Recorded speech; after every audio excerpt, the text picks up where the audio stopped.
Oi, gente, começando aqui mais um episódio do Me Conte Essa Resenha. Para você que já está acompanhando o que eu estou fazendo aqui nesse mês de fevereiro, eu estou fazendo essa série de conversas de mais ou menos 30 minutos para celebrar meus 30 anos de carreira com pessoas que eu conheço, que eu admiro, que estão gerando impacto na tecnologia, nos negócios, na sociedade, com seu trabalho, com seus pensamentos.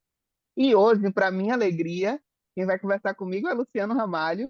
E eu posso dizer que é quem? A lenda da tecnologia do Brasil, uma pessoa que, cada vez que eu sento com ele, ele me conta um caos interessante sobre alguma coisa que aconteceu nos últimos 30 anos, nos últimos 30 e poucos anos, e ele viu a olhos nus muita coisa que a gente vivenciou nesse processo de crescimento tecnológico do nosso país e do mundo.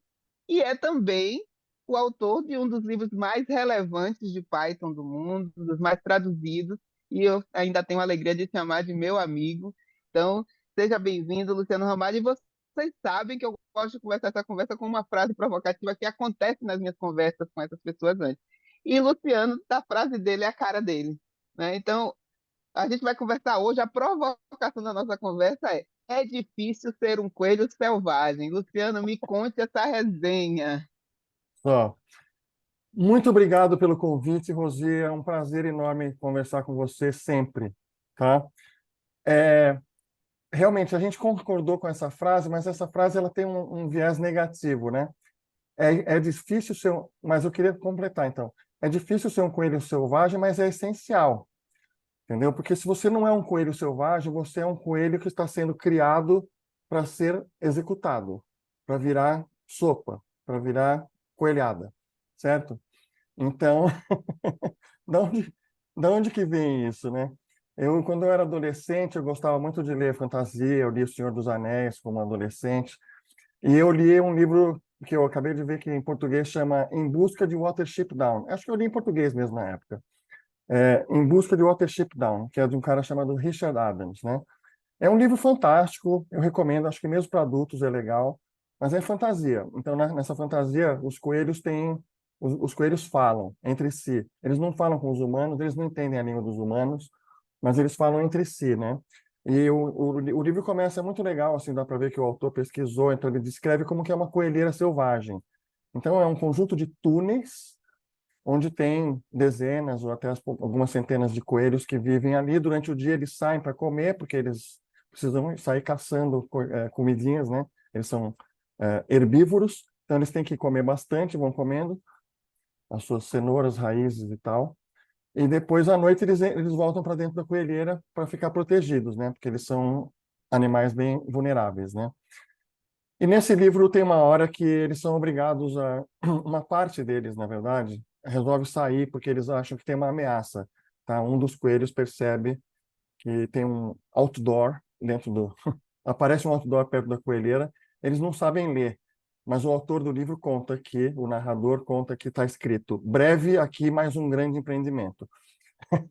Então, quando eles encontram esse outdoor, eles sabem que eles têm que sair, mas eles não conseguem convencer a maioria. Então, apenas um grupo pequeno de uma dúzia de coelhos saem em busca de um outro lugar e tem essa colina lendária chamada Watership Down que eles vão atrás dela, né? É muito legal a história, mas tem uma parte da história que me marcou muito, que eles chegam numa outra, porque tem uma hora que eles encontram coelhos engaiolados, eles soltam os coelhos engaiolados numa fazenda, mas tem um outro lugar que eles chegam numa coelheira onde os coelhos são hiper saudáveis, robustos, até meio gordinhos e, e muito bem cuidados e tal, né? Mas e eles passam uns dias lá, né, a caminho, né, para seguir viagem. E só que eles percebem que tem um clima pesado, tá? É um clima, né? E o capítulo chama O Arame. Só depois que você entende por quê. The Wire, né? É porque o que acontece é que toda noite, ou toda noite não, todo dia, some um coelho, tá? E o que acontece é que tem um fazendeiro que está cuidando dessa coelha. Em vez de botar os coelhos numa gaiola, em gaiolas, ele resolveu cuidar da coelheira. Entendeu? Então ele alimenta os coelhos, por isso que são muito saudáveis, porque eles não precisam sair correndo atrás de comida, aparece a comida magicamente.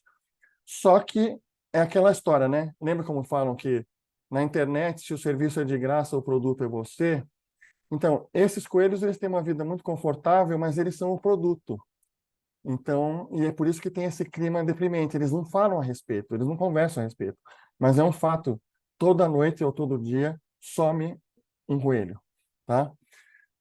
E depois eles seguem viagem e tal. Então, isso aí é uma coisa que me marcou muito e é uma analogia que eu vejo continuamente fazendo sentido para mim quando a gente fala sobre como a internet evoluiu, né? Ou involuiu, na verdade. E a gente já conversou várias vezes, né, Lu? Desde que começou a aparecer discussões sobre o próximo passo da internet, Web3, e uma internet mais distribuída, e os usuários como proprietários de seus dados, e aquela conversa que rondou e que eu e você discordamos que isso depende necessariamente de uma nova arquitetura de Sim, rede, né? Por quê? Nós temos tempo de trabalho e de vivência suficiente para lembrar, que talvez a coisa está é, tão estranha que talvez tenham pessoas que não tenham memória de que a internet ela surgiu descentralizada em exatamente, cima de padrões abertos que permitiam sim, que houvesse interoperabilidade entre os serviços, e essa é a natureza da rede que nós, sob a qual a gente tem os serviços que nós usamos hoje, né? Essa sim, infraestrutura não deixou de ser assim, né? é, Então, é, o que aconteceu, o que nós estamos experimentando hoje de supercentralização das pessoas, usuárias da rede, cada vez com menos poder de decisão e com menos controle, autonomia, não é é, uma coisa que é consequência tecnológica ou é, restrição tecnológica. É uma decisão de negócio que foi tomada exatamente, é, por produtos que se tornaram e plataformas que se tornaram é, únicas, né? Sem concorrência, majoritárias nos serviços que prestam, né? Essa é a dor, né? exatamente, é. Então, é muito louco. Eu vou contar um pouco da minha história, né? Que em 94 eu fui contratado. Em 94 eu estava envolvido com a cena de BBS, né? Que eram pequenos sistemas em que você discava e trocava mensagem com as pessoas da BBS, né? É, muito bem. É, né? Então era um tipo de um mini site, mas não eram conectados na internet, né? Cada BBS era isolada, né? Mas existiam mega serviços online, os mais famosos. O mais famoso hoje, porque na verdade é o único que sobreviveu, é a American Online. Mas antes, né, mesmo a American Online já declinou. Mas naquela época existiam dois até maiores do que a American Online. Um chamado CompuServe, e outro chamado Prodigy. A Prodigy era uma parceria, uma joint venture da IBM com a Sears, que era, né, a maior rede de lojas de departamento do mundo, né, na época, né? Isso, na época que eu estou falando, é anos 80, né? Anos 80 até o começo dos anos 90. Até o começo dos anos 90 existia essa questão do mundo online, né? Então, eu fui trabalhar na Abril, e a Abril estava começando a se preocupar com isso, porque, por exemplo, a Time Magazine, que é uma revista que sempre foi muito inspiradora foi um benchmark importante, né, para a Veja, a Time Magazine tinha acabado de entrar na American Online, tá? Então, e tal, né? Bom, agora eu vou descrever como que eram esses serviços, né? Primeiro, você só acessava usando um browser, não um browser, um aplicativo proprietário daquele fornecedor, tá? Segundo, é, você não conseguia mandar mensagens entre os serviços. Terceiro, você não conseguia nem mandar um link, você não conseguia ter um link para remeter a um conteúdo de outro lugar, tá? Eu acabei de escrever o Instagram. Então, o que acontece? Né? Até o começo dos anos 90, o que havia de movimentação online, o que estava na capa das revistas Forbes e tal, e o que interessava os executivos da Abril, eram esses mega serviços online, mega para os números da época, né?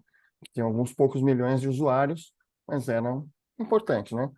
Ah, e daí veio a web, né? E a web causou essa disrupção completa, né? Tanto que a CompuServe e a Prodigy acabaram, e a AOL foi a única das três que conseguiu pivotar e se tornar um provedor de internet, né?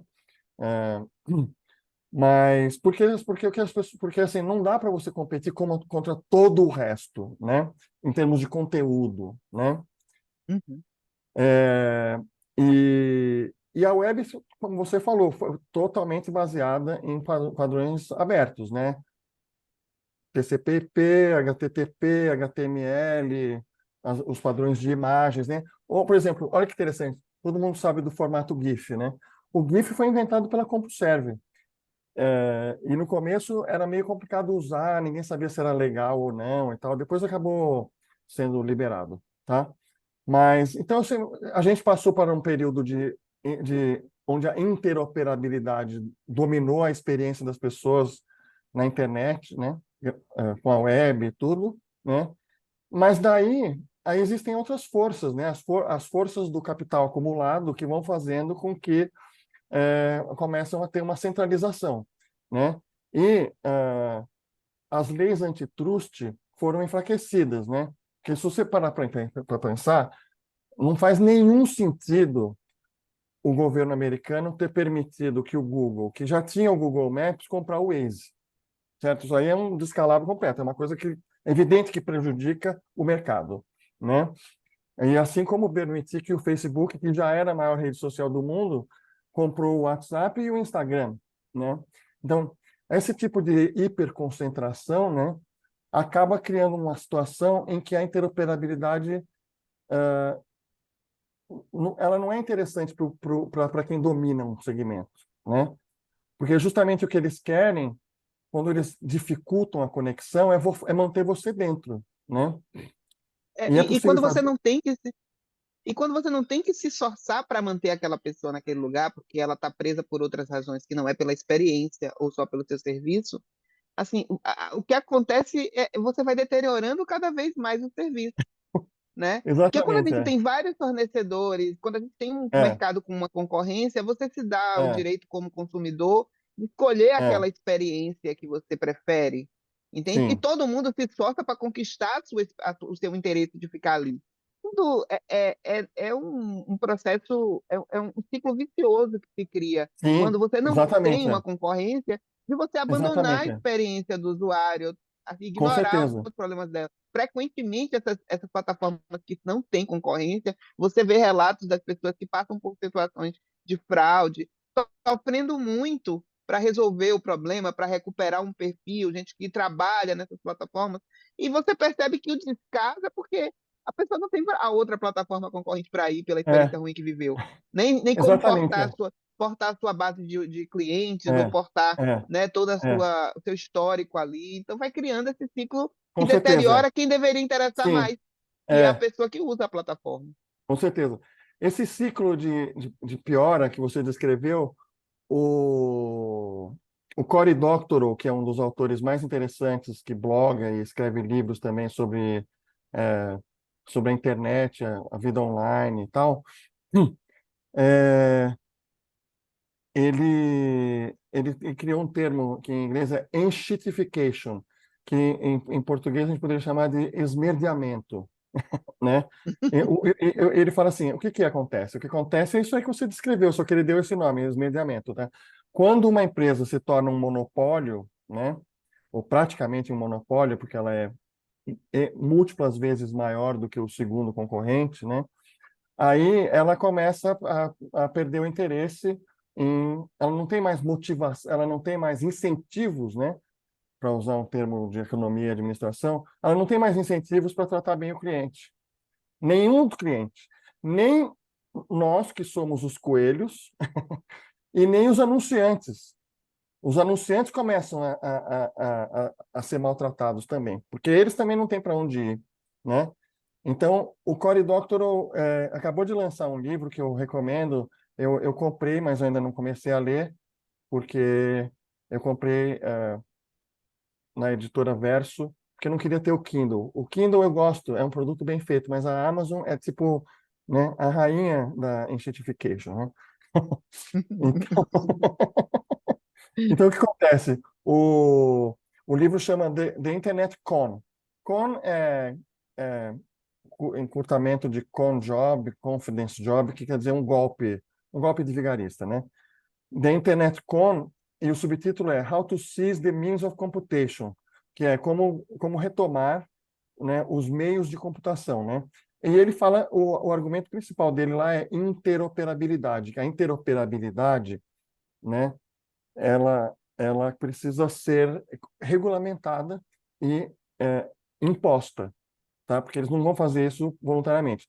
Mas eu vou contar um caso de interoperabilidade muito interessante que eu li num artigo recente do Cory Doctorow lá na I3E, que ele fala o seguinte: o Facebook, quando nasceu, estava concorrendo com uma grande rede social chamada MySpace.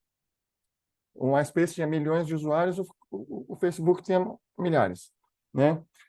E aí, como é que fazia para atrair as pessoas, né? Porque sempre existe o chamado efeito rede, né? Network Effect, que é uma plataforma de comunicação, o valor dela cresce exponencialmente com o número de pessoas que estão dentro dela, né? Não adianta eu ir para é por isso que eu estou tentando ir para o Mastodon, né? Que é, na verdade, o Fediverso, né? Que é um conjunto interoperável de redes sociais, mas é difícil porque muitas pessoas não estão lá, pessoas que eu gosto, né? Mas a gente tem que fazer esse esforço, eu acho. Mas o que ele conta, que é muito interessante, é como é que uma das ferramentas que o Facebook fez para atrair o pessoal do MySpace foi uma automação que permitia que as pessoas postassem no Face e aparecesse o post no MySpace. E também tinha um mecanismo de importação de contatos, tá? Agora, isso ele conseguiu fazer porque o MySpace deixou, tá? É, e hoje o Face não deixa, certo? Algum outro site interoperar com eles desse jeito, né? Então, quer dizer, a A não interoperabilidade é ser o uma... do mesmo grupo, né? Porque tem Instagram e Face você consegue, né? A não Ah, ser os sim, produtos do mesmo grupo. Que aí sim. já é Mas outra. Ou seja, mais é, uma vez, não é uma restrição tecnológica, é é, parte de uma é, escolha dentro da estratégia de negócio daquele produto. exatamente, exatamente. Assim como quando ele tentou lançar o Threads, né, também, e também queria alavancar o público que ele já tinha, né? Mas, então, é uma coisa que é legal falar para o público, né? Principalmente isso aqui vai ser colocado no LinkedIn, então tem muitos gestores também que vão assistir. É assim, se você não é o número um de um segmento de mercado, você devia estar promovendo e fazendo lobby em prol da interoperabilidade, tá? Porque o único que a interoperabilidade só não interessa para o número um, tá? E é por isso que ela precisa ser, a gente precisa fazer lobby, ativismo político, enquanto usuários, enquanto cidadãos, em prol da interoperabilidade, porque, dado o cenário dos últimos 30 anos de hiperconcentração na internet, é necessário frear o número um, que seja quem for. Todos os números uns nos diferentes segmentos precisam ser freados, né? É, E isso dialoga com várias outras discussões emergentes que a gente está assistindo, e elas não vão para a página 2 se a gente não falar de interoperabilidade. Então, se a gente vê com muita frequência, desde o do Web Summit do ano passado, eu vi muita gente interessada falando sobre essa nova internet, de centralização, usuários proprietários do reais de seus dados. Aí você vê toda a discussão necessária sobre desperdício tecnológico, consumo de recursos computacionais. Tudo isso dialoga com uma certa medida, se você quer andar em águas mais profundas com interoperabilidade, porque a gente não vai mudar a forma como as coisas estão acontecendo se a gente não começar a mudar o nosso comportamento na rede, se a gente não começar a mudar o nosso mindset ao fazer produtos digitais, e se a gente não continuar a desperdiçar capacidade computacional já desenvolvida, né? Porque essa uhum, mudancinha, a gente está falando aqui da experiência nossa pública enquanto usuários de rede, mas até dentro do mundo corporativo, essa mentalidade de interoperar as coisas, ela também pode ajudar a fazer desenhos de ecossistemas internos, né? Por exemplo, muito sim, mais eficientes gerando menos desperdício tecnológico. Cada vez a gente vê empresas se associando a outras, comprando, que vem com todo o seu, o seu, todo o seu passivo construído de tecnologia, todos os seus produtos, É, os seus microserviços e tudo mais. E às vezes, nessa discussão do que é que fica, às vezes fica os produtos da empresa que era maior, porque o produto estava mais robusto, quando as razões são técnicas, ok, mas às vezes as duas empresas ou três que compõem o grupo tinham bons produtos que já faziam bem a jornada dos seus usuários. Se eles interoperassem bem, você estava, sim, na verdade, integrando toda essa base de usuários melhor, ao invés sim, de reconstruindo as coisas e descartando, né, tecnologia construída, né? É isso que eu estou dizendo desse descarte de sim, recurso computacional desenvolvido, de força de trabalho mesmo, dedicado naqueles anos ali de produtos conhecidos e estáveis, que são simplesmente substituídos, às vezes sem a razão tecnológica que justifique, porque a gente desaprendeu a integrar as coisas nesse é, princípio de interoperar. A gente tá, principalmente quem está no mercado de trabalho, talvez nos últimos 15 anos, talvez não tenha experimentado o que a gente viu lá no início, Luciano, do início da rede, como a gente sentia que cada vez que a gente tinha uma capacidade de integração de um serviço com o outro na internet, era como se a gente estivesse evoluindo, a sensação era de evolução. E a gente é, foi assistindo isso que a gente levou um tempo para evoluir é, novamente para essa centralização e essa pouquíssima autonomia, né, das próprias pessoas e autonomia até dos produtos que coexistem nessa grande rede que a gente está, né? Então, sim, assim, a gente precisa entender isso melhor para sair dessa discussão apenas superficial de ficar esperando aparecer uma nova infraestrutura que aí sim vai ensinar a humanidade a voltar a fazer produtos e lidar com a rede, a grande rede que é a é, internet, de maneira distribuída. A internet é distribuída por natureza, gente. O que aconteceu foi exatamente, que a gente permitiu que serviços ficassem exatamente, tão grandes que tem pessoas que nem sabem o que é internet, né? Às vezes elas exatamente, conhecem, elas passam hoje mais tempo dentro das plataformas de sua preferência e sim, a internet em si, muita gente é, não consegue compreender o que é, senão aquela sim, experiência daquele sim, produto. é, E é, aí a gente vai trazendo, vai fortalecendo uma falta de letramento digital que não uhum, permite que as pessoas façam discussões nessa é, profundidade, quando tem é, oportunidade ou quando precisam é, fazer. Né? exatamente. É isso aí. E tem coisas assim, né? Tem questões de política que são bem complicadas. Política no sentido de policy, né? Uhum, Por exemplo, né? A questão nós temos o Marco Civil da internet, que foi na época muito elogiado mundialmente e tudo, né? Só que existe uma violação flagrante do Marco Civil que acontece há anos e ninguém fala a respeito porque é politicamente, do outro ponto, outro sentido, a outra. sensível, que é o seguinte: tem os plano de celular que tem internet de graça para você acessar 4 produtos, tá? Isso é um absurdo. Imagina se o estado de São Paulo, que é conhecido como o estado que tem mais pedágio no Brasil, fizesse como chama? Um convênio com a Ford e o carro Ford não precisa pagar pedágio, passa de graça, passa reto. Entendeu? É um absurdo. É evidente que é um absurdo, certo? E o que acontece é que todo mundo fala, temos que criar as condições para o novo o empreendedorismo, novos negócios e tal. Só que isso é uma barreira de entrada. Certo? Como é que vai aparecer um novo serviço de mensagem instantânea, por exemplo, para competir com o WhatsApp, sendo que as pessoas vão ter que pagar para acessar, né, pagar minutos de internet para usar esse novo serviço, enquanto que o WhatsApp é de graça. Isso é proibido por lei, tá? Mas é uma lei que não está sendo, esse é um aspecto da lei que não está sendo monitorado, né? É, e é um problema real, né?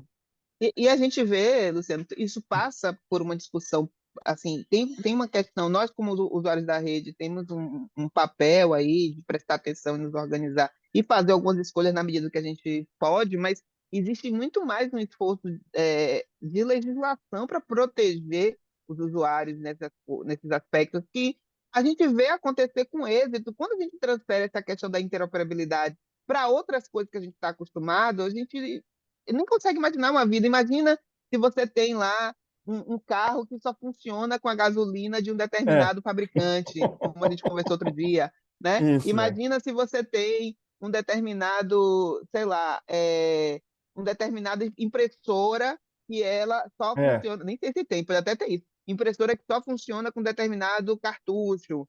Pelo tem, menos existe tem, uma. Tem, né? Tem uns tem. proprietários que nunca mais eu tive uma impressora, talvez estou desatualizada com isso. Mas É, a gente é, se incomoda com facilidade quanto cidadão quando isso passa para a sim, experiência de produtos sim, concretos. E nesse exatamente. produto É, digital, acho que a abstração é é, tão grande é, que a gente não é, percebe isso. E a gente tem é, casos de sucesso de legislação, porque a gente tem assim, todas as normas da BNT para desenvolvimento de produtos são sim, normas para manter interoperabilidade. Né? exatamente. É. Quando a gente fala de produtos digitais, o que a gente esperava era a mesma coisa. O Banco Central do Brasil, por exemplo, o mercado financeiro que é super coberto por legislação, super regulado, e seus bancos é o seguinte, vai ter que ter Open Bank, todo mundo vai ter que seguir um Exatamente. certo É. padrão. Se você não seguir o padrão, os seus boletos não caem na compensação nacional, e daí você vai ter. Ou seja, a gente, Exatamente. É.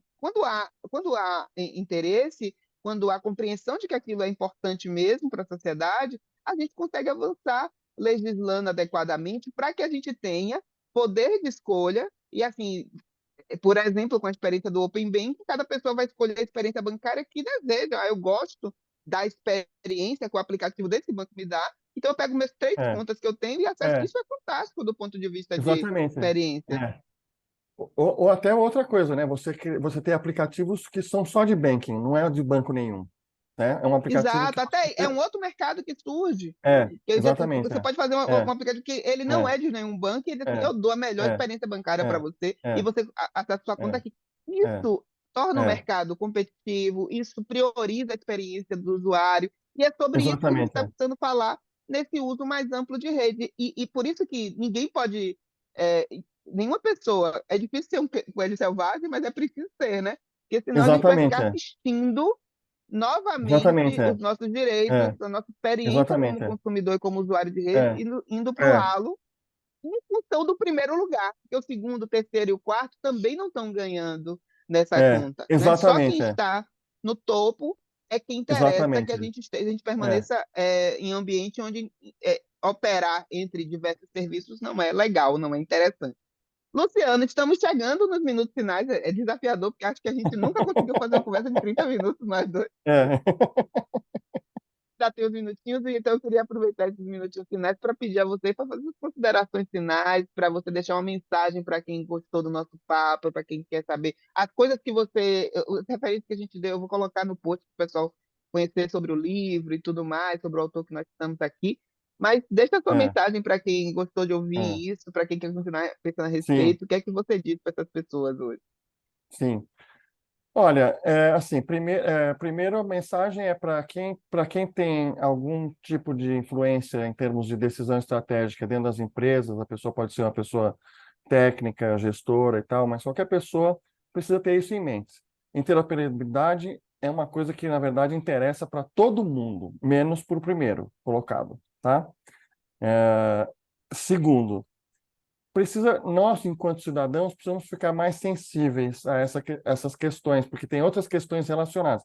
Isso que você falou sobre manutenção, sobre cartucho de impressora, sim, tem cartucho com chip, só funciona com a impressora de determinada marca. Mas fora isso, vários produtos estão ficando cada vez mais parecidos com, sei lá, com o celular, que é um produto que você, na verdade, você não compra o celular, né? Porque você não, ah, ah, não só o fabricante do hardware, como o fabricante do sistema operacional e também a operadora de celular tem o poder de instalar software no seu celular à sua revelia a hora que eles quiserem, né? Então todo mundo só precisa ficar esperto que isso é uma realidade, não é ficção, é uma realidade desde o início dos smartphones. E isso está acontecendo com os carros, tá? Então, ai, que lindo, esse carro tem várias features moderníssimas e tal. Sim, aí você vai descobrir que as features moderníssimas só funcionam se você pagar uma assinatura. As features moderníssimas estão instaladas no carro. O hardware está lá e você está pagando por ele. Mas para usar determinadas features, vai ter que pagar a assinatura. Isso está acontecendo. E se a gente fala, aceitar, nós seremos os coelhinhos que são capturados toda noite para virar ensopado, tá? Então, essa é a mensagem para mim. Muito obrigado, Rosi, por me dar a oportunidade de conversar com você. Eu admiro muito você e gosto muito de você. Obrigado. Ah, Luciana, a admiração é mútua, assim, as grandes alegrias que eu tenho nesse tempo de jornada são as pessoas com quem encontrei, você está entre elas, né, e você saber quem eu sou, saber meu nome, a gente ter espaço de conversa, proximidade, WhatsApp um do outro, telefone um do outro para se falar sempre que a gente precisa, para mim é um privilégio. E sempre que eu tenho oportunidade de conversar com você, aprendo muito. E saio assim com mais interesse ainda de fazer contribuições para que a gente reflita para que a gente use essa tecnologia tão poderosa. A gente que viu a internet se popularizar, tinha tanta expectativa sobre tudo que ela pode proporcionar, e proporcionou para a gente, e proporciona, e pode ser ainda melhor se a gente tiver mais atenção, mais cuidado com as consequências, mais cuidado e mais respeito pelas pessoas não tecnológicas, não técnicas que acessam essa rede, são afetadas por elas, né? Então nós, tecnologistas, precisamos ser mais cuidadosos e mais reflexivos mesmo sobre tudo que nós usamos, propomos nos negócios, porque a gente tem condição de fazer uma análise mais crítica e especializada, a gente não pode isentar desse nosso lugar, considerando o lugar que a tecnologia está ocupando na sociedade hoje. Então, muito obrigado por você ter vindo celebrar comigo. Muito obrigado a vocês que participaram, que ouviram a nossa conversa hoje. E até a próxima, né? Me conte essa resenha. Tchau.